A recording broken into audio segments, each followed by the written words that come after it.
নাতি যারা এত সুট পাত যায় কই যাইতাছ এটা এটা সই দাদা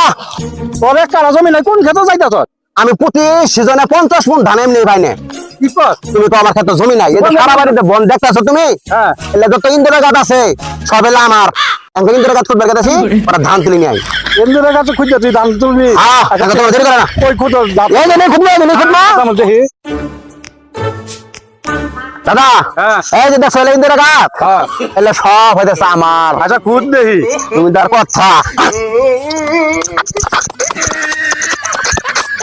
দাদা হ্যাঁ তুমি আমার সাথে পাবা না বুঝছো ওই দেখো ধান কিভাবে ভালো দেখো এই দেখছো আছে আরো ভাই করো এক ধান দিয়ে তোমার দা কথা কি ব্যাপার দাদা আছে বাতি দিয়ে আঙ্গা নাই কে লাখনি ওইলে 5-7 বছর আগে ওইলে ধান আছিল এখন ওই দিন নাই কে এন্দুরে এখন আঙ্গুর মধ্যে চালা হয়ে গেছে গা ধানের চাটি আছে না হ্যাঁ। ওদের কাছ থেকে ওদের আগে বাইনা নেওয়া থাকে ধান কাটতে কাটতে ওই প্রত্যেকদিনের ধান প্রত্যেকদিন দিয়ে থই আহে এখন ওই দিন নাই যে ঘাটের মধ্যে থবো এই জন্য ঘাট আর এখন তো বড় ধরে না ওই বুকানি কামার করিস না এই যে কোথাও জানি আজ যাইগে ইন্দুর ধান আগে দিয়ে বড় সারিয়া লাগো ধান চালা হয়ে গেছে দশ কারণে আজ যাইগে বললে চালিয়ে লাগে সাথে কন্ট্যাক্ট করাই থাকে হায় হায় রে দুনিয়াটা দেখি হইলো এঙ্কা